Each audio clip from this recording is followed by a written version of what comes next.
Hello students, how are you all? I am Neha Rajvanshi and I welcome you all in our today's class.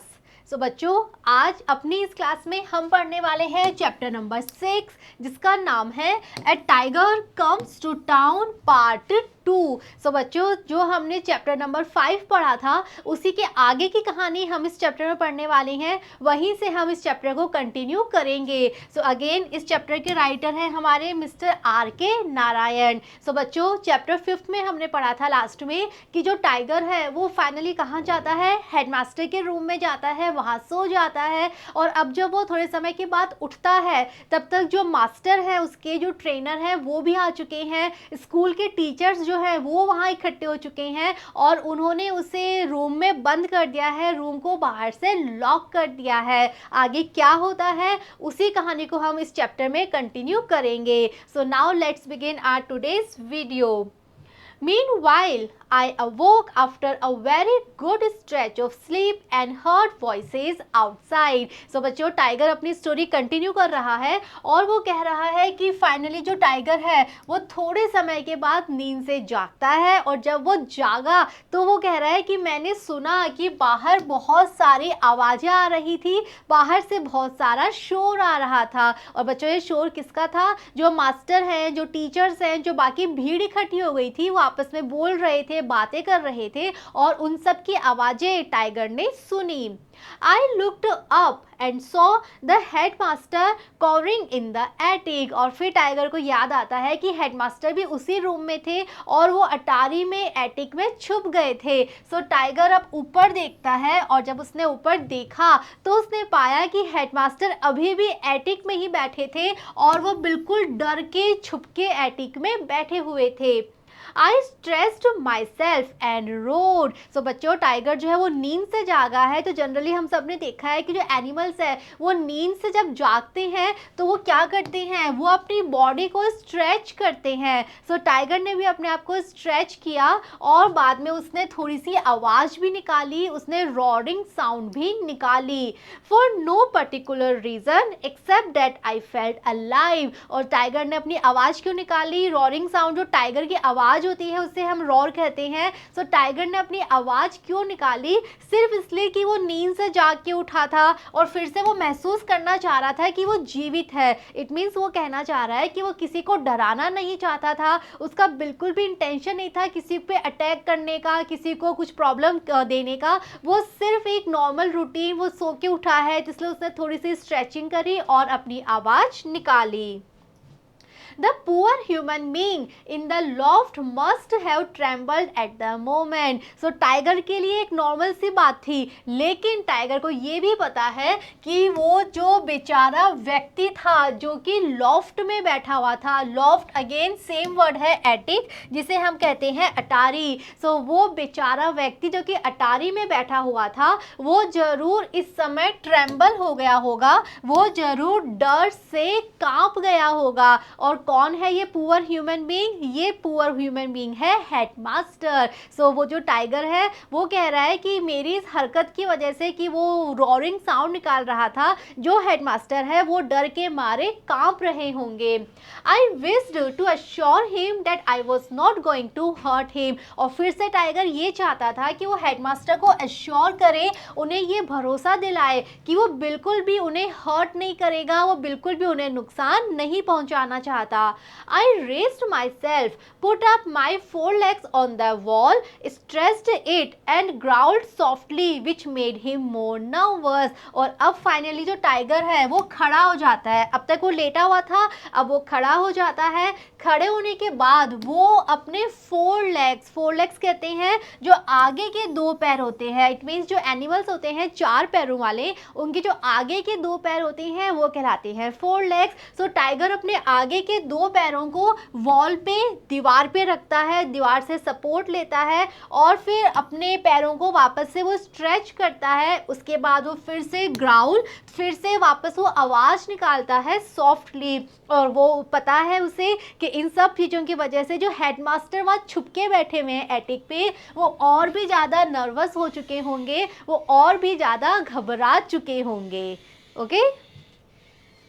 I knew my master was outside. अब tiger ने अपने master की भी आवाज़ सुन ली थी। तो tiger कह रहा है कि उसे पता था कि उसके मास्टर, उसके ट्रेनर भी बाहर खड़े हैं।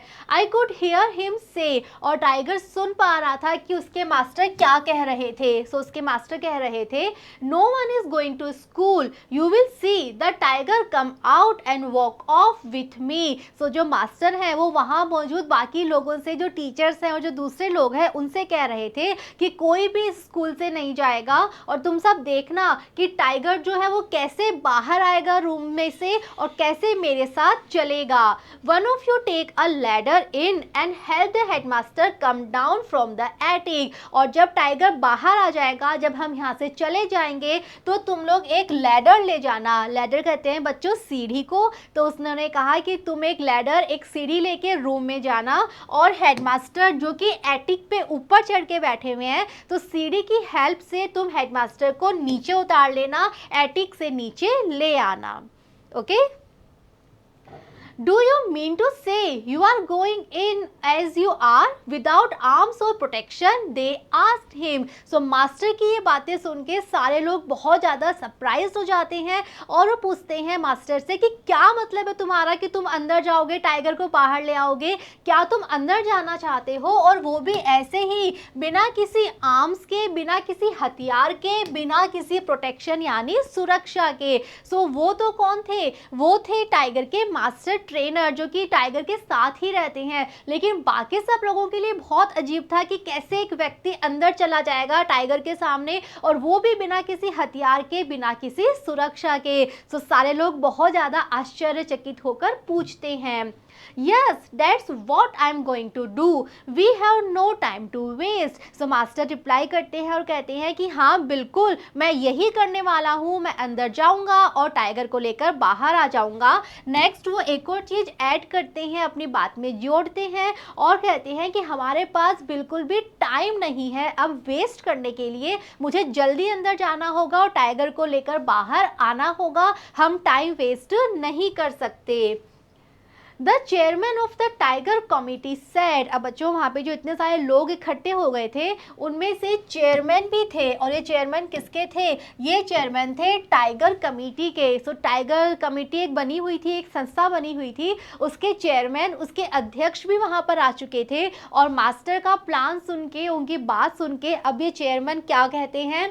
By the powers I have, being the second honorary magistrate, I give you notice that you shall not open nor enter that room. So अभी तो चेयरमैन है, ये कहते हैं कि मेरे पास पावर्स है, बिकॉज वो अथॉरिटी थे, वो अधिकारी थे। सो वो कह रहे हैं कि मेरे अधिकारों की वजह से जो मेरे पास पावर है, और उनके पास क्या पावर थी? वो सेकेंड ऑनरी मजिस्ट्रेट थे। सो वो कह रहे हैं कि मैं तुम्हें नोटिस देता हूँ, मैं तुम्हें वार्निंग देता हूँ कि तुम गेट नहीं खोलोगे और ना ही तुम इस रूम के अंदर जाओगे। सो मास्टर चाह रहे थे कि वो अंदर जाएं, टाइगर को लेकर बाहर आ जाएं, लेकिन बाकी लोग इस प्लान से कन्विंस नहीं थे, उनको ये प्लान अच्छा नहीं लग रहा था। इसीलिए चेयरमैन ने बिल्कुल मना कर दिया और उन्होंने कहा कि मेरे पास अथॉरिटी है, मेरे पास पावर है, मैं तुम्हें मना कर रहा हूँ, मैं तुम्हें ऑर्डर दे रहा हूँ कि तुम ना तो रूम खोलोगे और ना ही तुम अंदर जाओगे।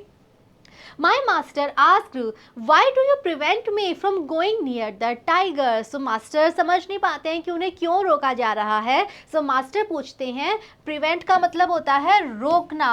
So master कह रहे हैं कि तुम मुझे क्यों रोक रहे हो टाइगर के पास जाने से।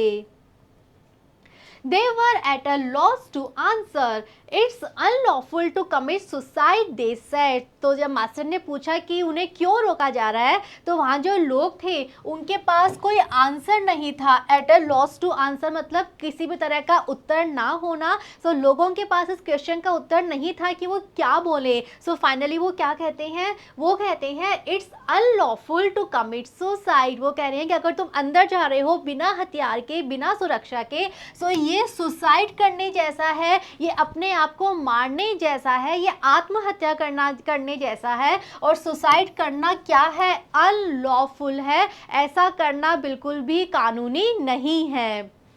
May be said the master, so master ने कहा ओके हो सकता है, but which section of the law says that a man should not approach a tiger. So master कह रहे हैं कि ओके ये तो सही है कि सुसाइड करना गैर कानूनी है, लेकिन मुझे बताओ कि कौन सा कानून ये कहता है, कानून का कौन सा सेक्शन, मतलब कानून की कौन सी धारा ये कहती है कि एक व्यक्ति को टाइगर के पास नहीं जाना चाहिए। अप्रोच का मतलब ही होता है बच्चों पास में जाना। सो मास्टर कहते हैं सुसाइड करना तो गलत है, गैर कानूनी है, लेकिन टाइगर के पास नहीं जा सकता कोई, ये गैर कानूनी कैसे हो गया, क्योंकि ये कौन से कानून में लिखा है।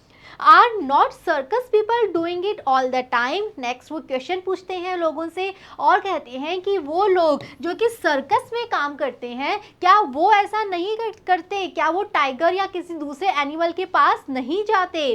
Yes replied the chairman weekly. So chairman इसका आंसर दो देते हैं बहुत धीरे से। वो कहते हैं हाँ सर्कस वाले लोग तो जाते हैं, बट दैट्स डिफरेंट, लेकिन वो अलग बात है। सर्कस में काम करना, सर्कस वाले जानवरों को हैंडल करना वो डिफरेंट है, वो एक अलग बात है। I can tame a tiger. It's after all my life that I am risking. So अब मास्टर जो है वो आंसर दे रहे हैं और कह रहे हैं कि I can tame a tiger. टेम का मतलब होता है बच्चों किसी को काबू में करना। सो मास्टर कहते हैं कि मैं इस टाइगर को काबू में कर सकता हूँ, अपने कंट्रोल में कर सकता हूँ, और वैसे भी मैं अपना जीवन जो है वो रिस्क पे लगा रहा हूँ, मैं अपना जीवन जोखिम में डाल रहा हूँ, तो तुम मुझे परमिशन क्यों नहीं दे रहे। मैं जाऊँगा, इसे टेम करूँगा, कंट्रोल करूँगा और इसे बाहर ले आऊँगा। The chairman was visibly confused and bewildered. So master की बात सुन के अब जो चेयरमैन थे वो पूरी तरह से कंफ्यूज हो चुके थे, वो पूरी तरह से असमंजस में पड़ चुके थे और वो bewildered थे। bewildered का मतलब होता है बच्चों हक्का बक्का हो जाना, समझ में ना आना कि अब क्या बोला जाए। सो चेयरमैन के पास कोई आंसर नहीं था इस बात का, कोई जवाब नहीं था और वो पूरी तरह से कंफ्यूज हो गए थे, हक्के बक्के हो गए थे। In that case, you will have to sign an affidavit absolving us from all responsibilities for your life or death. So finally chairman को लगता है कि वो मना नहीं कर सकते, वो ना जाने का कोई रीज़न नहीं बता सकते, ना जाने का जो उन्होंने ऑर्डर दिया है उसे वो जस्टिफाइड नहीं कर सकते। सो फाइनली वो परमिशन देते हैं कि ओके तुम अंदर जा सकते हो, लेकिन वो एक कंडीशन लगाते हैं, एक शर्त लगाते हैं। और शर्त क्या है? सो वो कहते हैं कि उस स्थिति में तुम्हें एक एफिडेविट साइन करना पड़ेगा। एफिडेविट का मतलब होता है बच्चों कोई भी रिटर्न एग्रीमेंट, कोई भी लिखित समझौता, जिसे हम कह सकते हैं शपथ पत्र। सो उन्होंने कहा कि तुम्हें एक शपथ पत्र के नीचे साइन करना पड़ेंगे, तुम्हें अपने हस्ताक्षर करने पड़ेंगे और उस शपथ पत्र में क्या लिखा जाएगा? अब्सॉल्विंग अस। अब्सॉल्विंग का मतलब होता है दोष मुक्त करना। सो उस शपथ पत्र के अकॉर्डिंग हम सभी दोष मुक्त हो जाएंगे हर तरह की रिस्पॉन्सिबिलिटी से, हर तरह की जिम्मेदारी से, तुम्हारे जीवन या मृत्यु की। तो बच्चों इसका क्या मतलब हुआ? इसका मतलब ये था कि चेयरमैन चाहते थे कि अगर मास्टर सच में अंदर जाना चाहते हैं तो ठीक है वो जाएं, लेकिन जाने से पहले वो ये चीज़ लिख कर दें, अपना साइन भी करें और उसमें लिखें कि अगर वो मर जाएंगे तो बाकी लोगों की कोई जिम्मेदारी नहीं होगी, ये उनका खुद का डिसीजन है, अपने खुद के मन से वो अंदर जाना चाहते हैं। इस तरह की एक बात वो एफिडेविट में लिख कर दें। All right, give me a piece of paper and tell me what to write. So master जो है वो चेयरमैन की बात को मान लेते हैं और कहते हैं ठीक है मैं एफिडेविट में तुम्हें लिख कर दे दूंगा, तो तुम मुझे एक पीस ऑफ पेपर, एक कागज दे दो और मुझे बता दो मुझे एग्जैक्टली क्या लिखना है, मुझे उस एफिडेविट में क्या लिखना है ये तुम मुझे बता दो। The magistrate took out a sheet of paper from his briefcase and gave it to my master. So जो मजिस्ट्रेट हैं, जो चेयरमैन है टाइगर कमेटी के, उनके पास एक ब्रीफकेस होता है, एक छोटा सा सूटकेस होता है, उसे वो खोलते हैं और उसमें से एक शीट ऑफ पेपर, एक कागज का पीस बाहर निकालते हैं और मास्टर को, ट्रेनर को दे देते हैं। My master wrote the chairman's dictation, absolving everyone there from all responsibility. और उसके बाद में जो मास्टर हैं वो उस पे अपने एफिडेविट पे लिखते हैं, और वो क्या लिखते हैं, जो चेयरमैन ने डिक्टेट किया था, मतलब चेयरमैन बोल रहा था कि ऐसे लिखना है ऐसे लिखना है, और जो चेयरमैन बोल रहे थे वो मास्टर लिख देते हैं, और अल्टीमेटली वो हर किसी को फ्री कर देते हैं हर तरह की जिम्मेदारी से। मतलब आगे अब जो भी होने वाला है उसके लिए कोई और जिम्मेदार नहीं होगा, सिर्फ और सिर्फ मास्टर जो है वो ही जिम्मेदार होंगे आगे जो भी होता है। तो इस तरह का एफिडेविट वो बना देते हैं, लिख देते हैं, अपने साइन कर देते हैं। He sign the document and return it with a comment, तो साइन भी कर देते हैं और उसको लौटा देते हैं। लौटाते समय वो एक कमेंट भी लिखते हैं। इट मीन सबसे पहले तो उन्होंने जो चेयरमैन ने डिक्टेट किया, जो चेयरमैन ने बोला वो उन्होंने लिख दिया, और नीचे वो एक कमेंट भी ऐड करते हैं। कमेंट क्या था, I have signed it just to respect your majesty, although I am convinced it's uncalled for and irrelevant. So वो एक टिप्पणी लिखते हैं नीचे और लिखते हैं कि मैं ये एफिडेविट सिर्फ इसलिए साइन कर रहा हूँ क्योंकि मैं मैजिस्ट्रेसी की इज्जत करता हूँ, मैं उनका सम्मान करता हूँ। और उन्होंने लिखा आगे कि यद्यपि मैं इस बात से कन्विंस्ड हूँ, यद्यपि मुझे ये बात बिल्कुल अच्छे से पता है कि ये एफिडेविट लिखना बिल्कुल भी जरूरी नहीं है, इसका कोई भी यूज नहीं है, इसका कोई भी मतलब नहीं है। You are exercising unnecessary authority, और उन्होंने साथ में ये भी लिखा कि तुम अनावश्यक रूप से अपने अधिकारों का यूज कर रहे हो, बिकॉज इस एफिडेविट का कोई यूज ही नहीं है, कोई महत्व ही नहीं है। बिकॉज मुझे पता है कि टाइगर बिल्कुल भी हार्म नहीं करेगा, मैं इजीली अंदर जाऊंगा, टाइगर को ले आऊंगा। सो इस एफिडेविट की कोई भी आवश्यकता नहीं थी। ये कमेंट वो साथ में ऐड कर देते हैं। Okay, the chairman looked at the document and said, अब जो फाइनली चेयरमैन के हाथ में वो डॉक्यूमेंट आता है, वो एफिडेविट आता है, तो चेयरमैन उसकी तरफ देखते हैं, एफिडेविट को पढ़ते हैं और कहते हैं स्टॉप वेट, वो कहते हैं रुको, tell me what is it that you have written here, वो कहते हैं पहले मुझे बताओ तुमने इसमें क्या लिखा है, तुमने इस पेपर में क्या लिखा है। Only what you have dictated, so master का आंसर है कि मैंने वही लिखा है जो आपने बोला है लिखने के लिए, मैंने तो वही लिखा है।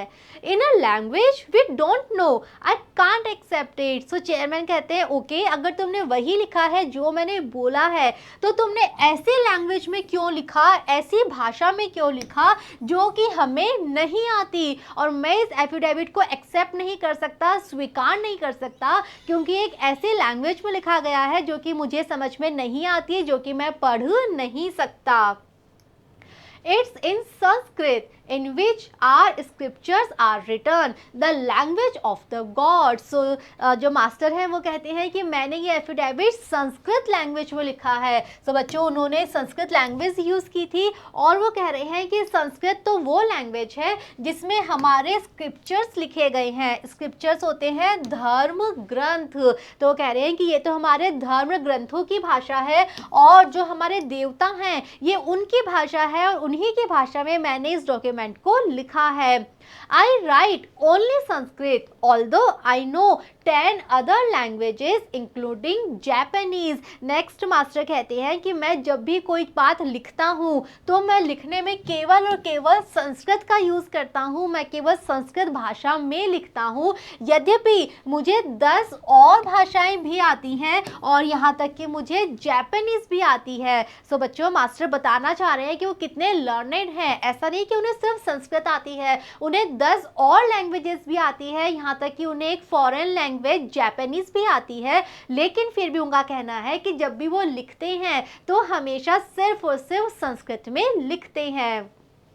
Without further ado, he put the key into the lock of the headmaster's room. और इतना कह के और बिना किसी एडू के, एडू कहते हैं बच्चों कोई भी हलचल करना, कोई भी परेशानी करना, तो आगे और कोई परेशानी क्रिएट किए बिना और कोई हलचल किए बिना जो मास्टर है वो क्या करते हैं, जो लॉक लगाया हुआ था गेट पे, उसकी जो की थी, उसकी जो चाबी थी, उसे वो ताले में डालते हैं और हेडमास्टर के रूम को वो खोल देते हैं। Let us go now said my master. अब वो अंदर एंटर होते हैं। अंदर कौन है? एक तो टाइगर है और एक हेडमास्टर है जो ऊपर एटिक में छुपे हुए हैं। तो रूम में आने के बाद जो मास्टर हैं वो टाइगर से कहते हैं लेट अस गो नाउ, चलो अब चले।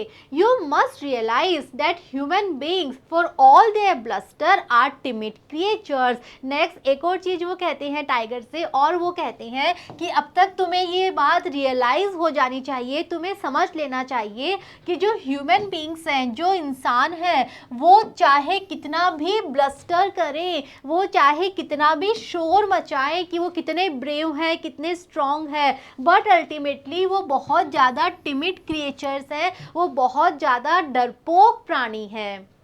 दे are likely to panic when they see you. और जब कभी भी वो तुम्हें देखेंगे, जब कभी भी वो टाइगर को देखेंगे, तो वो सच में बहुत ज़्यादा पैनिक हो जाएंगे, वो बहुत ज़्यादा डर जाएंगे, क्योंकि मनुष्य बहुत ज़्यादा डरपोक होते हैं। Don't look at them. इसीलिए जब हम यहाँ से जाएंगे तो तुम उनके तरफ बिल्कुल भी मत देखना। That's the only way to maintain one's peace of mind. क्योंकि यही वो एक तरीका है जिसकी वजह से तुम मनुष्यों का पीस ऑफ माइंड मेंटेन कर सकते हो। तुम ये कोशिश कर सकते हो कि वो तुमसे ना डरे, वो अपनी शांति में रहे, शांति से रहे। तो उसका बस यही तरीका है कि तुम उनकी तरफ मत देखना। अगर तुम उन्हें ना देखोगे तो शायद वो इतना ना डरे और वो शांति से रह पाए। ओके सो बच्चों, this is our story when the tiger enters the town. और बच्चों इस स्टोरी में हमने जाना एक टाइगर के बारे में, एक टाइगर की कहानी जब वो सर्कस छोड़ के टाउन में आ जाता है। साथ ही हमने ह्यूमन बींग्स का रिएक्शन जाना कि वो किस तरह से बिहेव करते हैं और क्या डिफरेंस है एक टाइगर में और एक ह्यूमन बींग में। ओके बहुत इजी सा चैप्टर था, इजी स्टोरी थी। आई होप आप सबको चैप्टर समझ में आया है। Now it's time to do the exercise. हम कुछ क्वेश्चन डिस्कस करेंगे जो हमें बुक में दिए गए हैं। Answer the following questions. हमें क्वेश्चन दिए गए हैं, हमें उनके आंसर्स लिखने हैं। First, do you mean to say you are going in as you are without arms or protection? They asked him. Yes, that's what I'm going to do. We have no time to waste. So बच्चों हमें chapter की कुछ lines यहाँ पर given है। Lines का meaning हम already समझ चुके हैं। देखते हैं क्वेश्चन क्या है। Where did the above conversation take place? तो बच्चों हमें बताना है कि ये जो कॉन्वर्जेशन है, इट मीन्स ये जो बातचीत हो रही है इन लाइन्स में, ये बातचीत कहाँ हुई थी, कहाँ पे लोग ये बातें कर रहे थे। Answer, the above conversation took place outside the headmaster's room. तो ये सारी बातचीत कहाँ हो रही थी? हेडमास्टर के रूम के बाहर। Okay next, who were they being referred to. So बच्चों इस बातचीत में जो दे का यूज किया गया है, सो दे किसके लिए यूज किया गया है? Answer, the teachers who had gathered outside the headmaster's room were the they being referred to in the conversation. So इस बातचीत में दे का प्रयोग किया गया है उन टीचर्स के लिए जो कि हेडमास्टर के रूम के बाहर इकट्ठे हो गए थे। ओके सो जो मास्टर है वो उन सबको बोल रहे थे कि ना तुम लोग ऐसा मत करो, ऐसा करो। सो यहाँ पर दे हैं वो सारे लोग जो बाहर इकट्ठा हो गए थे। Next, Who were they talking to? तो अब हमें बताना है कि वे जो सारे लोग थे, वे जो सारे टीचर्स थे, वो बात किससे कर रहे थे? ये बातचीत टीचर्स के साथ किसकी हो रही थी? Answer, they were talking to the tiger's master। तो वे सब बात कर रहे थे टाइगर के मास्टर के साथ। Next, why did they want to know if he was going unarmed? So वो जो सारे टीचर्स थे वो क्यों जानना चाहते थे कि क्या मास्टर सच में बिना हथियार के अंदर जाएगा? क्योंकि जब मास्टर ने कहा था मैं जाऊंगा टाइगर को ले आऊंगा, तो वो बहुत शॉक्ड थे कि बिना किसी हथियार के, बिना किसी सुरक्षा के अंदर जाने वाले हैं। तो ऐसा वो क्यों जानना चाहते थे? Answer, they felt that a tiger was a ferocious animal and could attack the master. So वहाँ जितने भी लोग इकट्ठा थे, जो टीचर्स इकट्ठा थे, उनको ये लगता था कि टाइगर एक बहुत ही खतरनाक, बहुत ही खूंखार, बहुत ही डेंजरस एनिमल है और ये मास्टर पे अटैक कर सकता है। अगर मास्टर अंदर जाएंगे तो ये मास्टर के ऊपर ही आक्रमण कर देगा।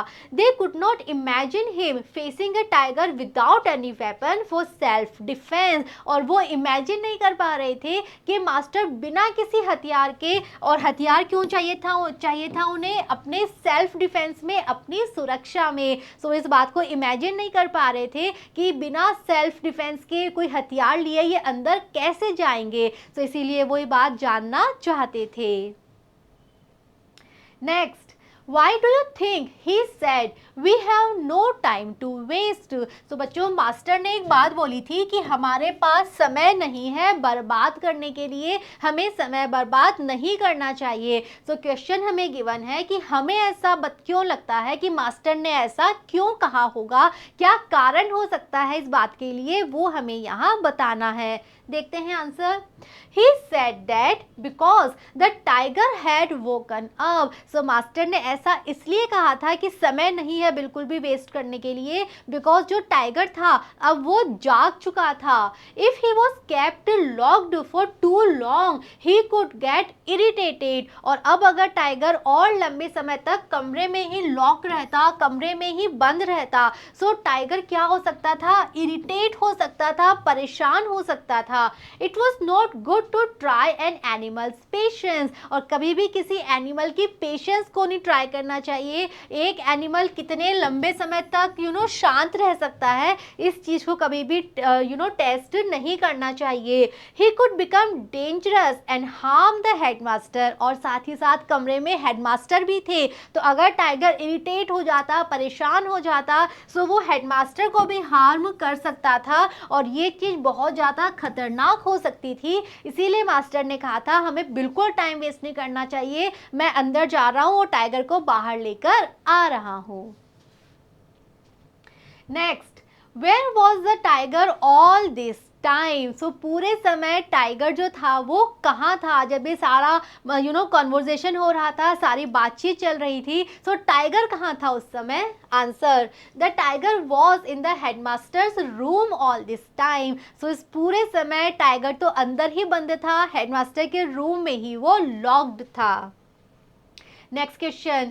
The headmaster was already nervous. Which actions of the tiger further added to his fear? So बच्चों, हमें पता है कि जो हेडमास्टर थे वो पहले से ही बहुत ज़्यादा नर्वस थे, पहले से ही वो बहुत ज़्यादा डरे हुए थे, और उसके बाद में जो टाइगर था उसके कौन कौन से एक्शंस थे ऐसे जिसकी वजह से उनका डर और भी ज़्यादा बढ़ गया था। तो डरे हुए तो पहले से ही थे, लेकिन और ज़्यादा डर गए थे कौन कौन से एक्शंस की वजह से, वो हमें यहाँ लिखने हैं। Answer, seeing that the tiger had woken up, put his legs on the table, stretched himself and given out a growl, made the headmaster more nervous. तो वो क्या क्या एक्शन थे? सबसे पहले तो ये कि टाइगर अब नींद से जाग चुका था और उसने अपने लेग्स को स्ट्रेच किया था टेबल पर रखकर, और साथ ही साथ उसने एक ग्राउल साउंड निकाली थी, उसने रॉरिंग साउंड निकाली थी। तो इन सारे एक्शंस की वजह से जो हेडमास्टर एटिक पे छुपे हुए थे वो और भी ज़्यादा डर गए थे। Next question, What did the tiger want to tell the headmaster? So ऐसे समय में टाइगर हेडमास्टर को क्या बताना चाहता था, वो किस चीज़ से उन्हें एश्योर करना चाहता था? Answer, he wanted to assure the headmaster that he was not going to harm him. So tiger अच्छे से जानता था कि हेडमास्टर बिल्कुल डरे हुए हैं, सो वो हेडमास्टर को एश्योर करना चाहता था, भरोसा दिलाना चाहता था कि वो उन्हें बिल्कुल भी हार्म नहीं करेगा, बिल्कुल भी नुकसान वो नहीं पहुंचाएगा। Next, give 2 reasons why the people outside did not allow the master to go in. So बाहर जो लोग इकट्ठा हुए थे उन्होंने मास्टर को बिल्कुल भी अलाउ नहीं किया था कमरे में अंदर जाने के लिए। तो हमें यहाँ पर 2 रीज़न बताने हैं, 2 कारण हमें देने हैं कि ऐसा क्यों था, क्यों लोगों ने अलाउ नहीं किया था। देखते हैं answer. The people outside did not allow the master to go in because he was planning to go without any arms for self protection. So हाँ, ये बात सच है कि जो लोग बाहर खड़े थे उन्होंने मास्टर को अलाउ नहीं किया था अंदर जाने के लिए. रीज़न हम दे रहे हैं. फर्स्ट रीज़न है कि जो मास्टर थे उनकी प्लानिंग थी कि वो बिना किसी हथियार के अंदर जाएंगे. वो अपने सुरक्षा में भी कोई हथियार नहीं ले जाना चाह रहे थे.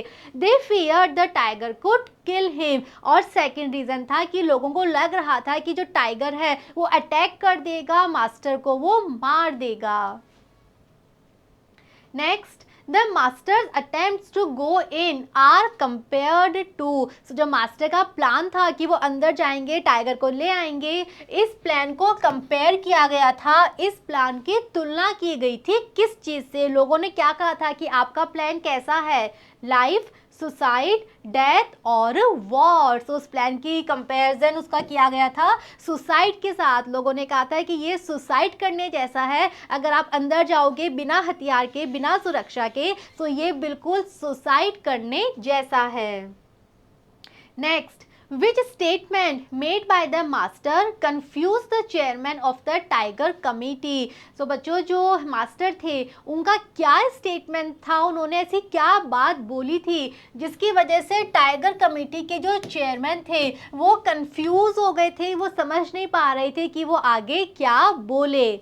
Answer, the master's statement that he knew how to tame a tiger and that after all it was he who was risking his life confused the chairman of the tiger committee. So जब master ने ये बोला कि उनको पता है tiger को control कैसे करते हैं, काबू में कैसे करते हैं, और वो अपने जीवन को खतरे में डाल रहे हैं अंदर जाके, सो उसके बाद जो चेयरमैन थी वो बिल्कुल कंफ्यूज हो जाते हैं, वो बिल्कुल bewildered हो जाते हैं.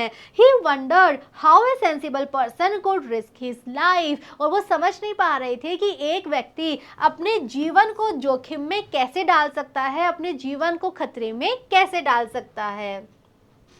Next, when the chairman asked the master to sign an affidavit before he was allowed to enter the room, he was trying to put a condition on his entry. Which of the following statements correctly interprets the condition? So बच्चों, यहाँ पे हमें बताना है कि जब जो chairman ने मास्टर से कहा था कि अंदर जाने से पहले आपको एक एफिडेविट साइन करना पड़ेगा, तो वो मास्टर के सामने एक्चुअल में एक कंडीशन, एक शर्त देना चाहते थे. हमें कुछ ऑप्शंस दिए गए हैं, हमें ये पढ़ने हैं और बताने हैं कि कौन सा जो ऑप्शन है, कौन सा जो स्टेटमेंट है वो इस कंडीशन को पूरे अच्छी तरह से स्पष्ट करता है. Options, that the master shall not take the tiger away. क्या कंडीशन ये थी कि मास्टर टाइगर को लेकर नहीं जाएंगे. That he must pay an entry fee. क्या उन्हें अंदर जाने के लिए कुछ फीस देनी पड़ेगी. That everybody outside would share the responsibility of his action. क्या ये शर्त थी कि जो लोग बाहर खड़े हैं हर कोई इस चीज़ की रेस्पॉन्सिबिलिटी लेगा, इस चीज़ की जिम्मेदारी लेगा. D, that he would not hold anybody responsible for whatever happened to him. या फिर शर्त ये थी कि आगे चाहे जो भी होता है बाहर मौजूद किसी भी व्यक्ति की कोई भी रेस्पॉन्सिबिलिटी नहीं होगी. सो यस, यही है हमारा आंसर. वो कंडीशन ये लगाना चाहते थे कि वो एफिडेविट साइन करें और क्लियरली लिखे कि ये उनका खुद का डिसीजन है, किसी और की कोई भी रेस्पॉन्सिबिलिटी बिल्कुल भी नहीं है.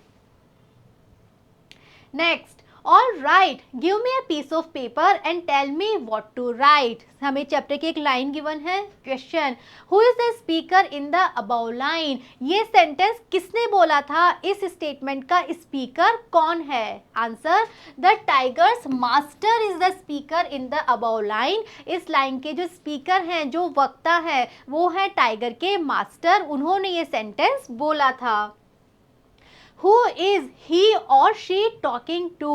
यहाँ पे मास्टर किससे बात कर रहे हैं, ये लाइन उन्होंने किसको बोली थी. Answer, he is talking to the chairman of the tiger committee. वो किससे बात कर रहे हैं, वो बात कर रहे थे टाइगर कमेटी के चेयरमैन के साथ. Next, Why does he or she ask for a piece of paper? So वो एक कागज का टुकड़ा क्यों लेना चाहते थे, कागज उन्हें क्यों चाहिए था? Answer, he asks for a piece of paper so that he can write the affidavit which he has been asked to write. So master को कागज इसलिए चाहिए था बिकॉज उनको वो एफिडेविट लिखना था पेपर पे जो उनसे लिखने के लिए कहा गया था। तो उस एफिडेविट को, उस शपथ पत्र को लिखने के लिए वो पेपर मांग रहे थे। Next, Why wasn't the master happy to write the affidavit? So यहाँ बच्चों हमें रीज़न, कारण बताना है कि जब मास्टर को वो एफिडेविट लिखने को कहा गया, शपथ पत्र लिखने को कहा गया, तो उस समय मास्टर जो थे वो खुश क्यों नहीं थे, वो उन्हें अच्छा क्यों नहीं लग रहा था कि उन्हें वो एफिडेविट लिखना पड़ रहा है?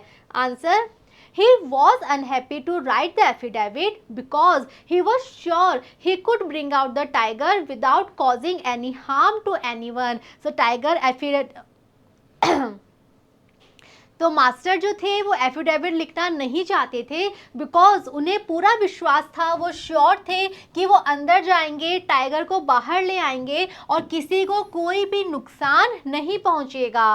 ही wrote it because no one believed him. फिर भी उन्हें एफिडेविट लिखना पड़ा था क्योंकि किसी ने भी उनकी बात का विश्वास नहीं किया था, किसी को भी इस बात पे भरोसा नहीं था। Next, in what language did the master write the affidavit? Why did he do so? यहाँ हमें बताना है कि जब मास्टर ने एफिडेविट लिखा तो उन्होंने कौन सी लैंग्वेज में लिखा था, कौन सी भाषा में लिखा था, और सेकंड हमें कारण बताना है कि ऐसा उन्होंने क्यों किया था। Answer, he wrote the affidavit in Sanskrit. So उन्होंने कौन सी भाषा यूज की थी, उन्होंने एफिडेविट लिखा था संस्कृत भाषा में। हमें अब कारण बताना है। He did so because Sanskrit is the language of the gods end of our scriptures. और उन्होंने ऐसा इसलिए किया था बिकॉज संस्कृत जो है वो हमारे धर्म ग्रंथों की, हमारे देवताओं की भाषा है। It is also considered the mother of all languages. और साथ ही साथ ये बाकी सभी भाषाओं की मदर मानी जाती है। He wanted to prove to the learned teachers and magistrate how hollow their own learning was. और वो जो मास्टर थे वो एक्चुअल में प्रूव करना चाहते थे, साबित करना चाहते थे कि वहाँ जो इतने विद्वान टीचर्स हैं और जो मजिस्ट्रेट हैं उनका जो खुद का ज्ञान है वो कितना होलो है, कितना खोखला है, कितना कम उन्हें वो ज्ञान है। Despite their high qualifications and degrees, they could not read and understand the language which was the mother of many languages. और चाहे उनकी क्वालिफिकेशंस, उनकी योग्यता कितनी भी बड़ी है, चाहे उनके पास कितनी भी सारी डिग्रीज हैं, बट फिर भी वो एक ऐसी लैंग्वेज नहीं पढ़ पा रहे थे, ऐसी लैंग्वेज नहीं समझ पा रहे थे जो कि बाकी सारी लैंग्वेजेस की मदर मानी जाती है। If they could not understand a human language, how could they understand a tiger's nature? और अल्टीमेटली वो ये बताना चाह रहे थे कि अगर वो एक ह्यूमन की भाषा ही नहीं समझ पा रहे हैं तो वो एक टाइगर का नेचर कैसे जान पाएंगे, वो एक टाइगर को कैसे समझ पाएंगे। Next question, why wasn't the magistrate happy to see the affidavit? Why did he finally accept it? यहाँ हमें कारण बताना है सबसे पहले कि जब मजिस्ट्रेट ने एफिडेविट को देखा, उसे पढ़ा, तो वो हैप्पी क्यों नहीं थे, क्या रीज़न था कि वो नाराज़ हो गए थे, और सेकेंडली हमें बताना है कि फाइनली वो उस एफिडेविट को स्वीकार क्यों कर लेते हैं। Answer, The magistrate was not happy to see the affidavit because it was written in Sanskrit which he could not read. So magistrate बिल्कुल भी happy नहीं थे एफिडेविट को देखकर। रीज़न ये था कि वो एफिडेविट संस्कृत भाषा में लिखा गया था और जो मजिस्ट्रेट थे उन्हें संस्कृत भाषा पढ़नी नहीं आती थी। So he was unable to make out what was written in it. इसीलिए उन्हें समझ नहीं आ रहा था कि उस एफिडेविट में क्या लिखा गया है। मास्टर ने उसमें क्या लिखा है। He finally accepted it because Sanskrit is one of the official languages of India and being a government officer he could not have refused it। लेकिन फाइनली उनको एक्सेप्ट करना पड़ा था। उसका रीज़न क्या है? उसका रीज़न ये है कि संस्कृत जो है ये इंडिया की एक ऑफिशियल लैंग्वेजेस में से है, एक आधिकारिक भाषा है। और जो वो चेयरमैन थे वो खुद भी क्या थे? वो एक सरकारी अधिकारी थे, तो वो मना नहीं कर सकते थे संस्कृत में लिखे हुए किसी डॉक्यूमेंट को स्वीकार करने से, इसीलिए फाइनली उन्हें उसको एक्सेप्ट करना पड़ा था। Next, what advice did the master give the tiger before leaving? Choose the correct option from the ones given below। So हमने चैप्टर में पढ़ा था कि जो मास्टर थे जब वो रूम के अंदर एंटर होते हैं और टाइगर से कहते हैं कि चलो अब हम चलेंगे, तो चलने से पहले वो टाइगर को एक एडवाइस देते हैं, एक सलाह देते हैं। हमें कुछ ऑप्शंस दिए गए हैं, हमें इनको पढ़ना है और बताना है कि कौन सी सलाह जो थी वो उन्होंने दी थी। First, growl and make a noise to show your anger. उन्होंने कहा था कि तुम अपना गुस्सा प्रकट करो और उसके लिए तुम ग्राउल करो, शोर मचाओ। Chase the teachers and children to create a sensation, या बाहर जो टीचर्स हैं, जो बच्चे हैं, तुम उनके पीछे भागो, एक डर का माहौल पैदा कर दो। Stare hard at the magistrate, जो बाहर मजिस्ट्रेट खड़े हैं उनको तुम बहुत ज़्यादा घूर के देखना, गुस्से से देखना। Don't look at human beings if you want piece of mind, या उन्होंने ये कहा था कि तुम ह्यूमन बींग्स को, इंसानों की तरफ बिल्कुल मत देखना, तभी वो शांति से रह पाएंगे। So yes, this was the advice जो उन्होंने दी थी। उन्होंने कहा था कि इंसान चाहे कितना भी शोर मचा ले कि वो बहुत स्ट्रांग है, ब्रेव है, बट अल्टीमेटली इंसान बहुत ज़्यादा डरपोक होते हैं, और इसलिए तुम बिल्कुल भी उनको मत देखना, तभी शायद वो थोड़ी सी शांति से रह पाएंगे। Next, do you think the magistrate was right in not allowing the master to enter the headmaster's room? बच्चों, चैप्टर में हमने पढ़ा कि मजिस्ट्रेट जो थे वो मास्टर को परमिशन नहीं दे रहे थे हेडमास्टर के रूम में जाने की। तो यहाँ पे हमें हमारी ओपिनियन बतानी है, हमारी राय बतानी है कि क्या मजिस्ट्रेट ने ऐसा करके सही किया या गलत किया। देखते हैं आंसर।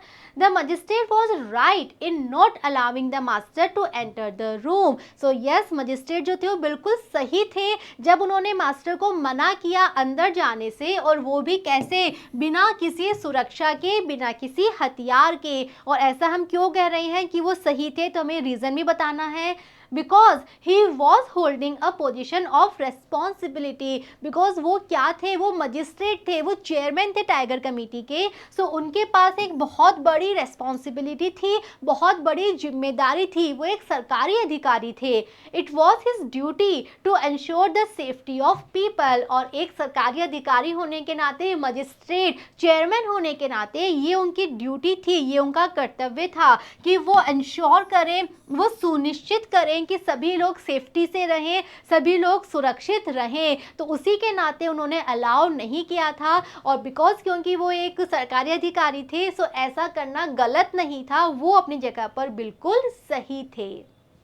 ओके, सो बच्चों, we have completed our chapter number 6। हमने चैप्टर पढ़ लिया and we have discussed all the questions that are given to us. I hope chapter और सारे क्वेश्चंस आपको अच्छे से समझ में आए हैं।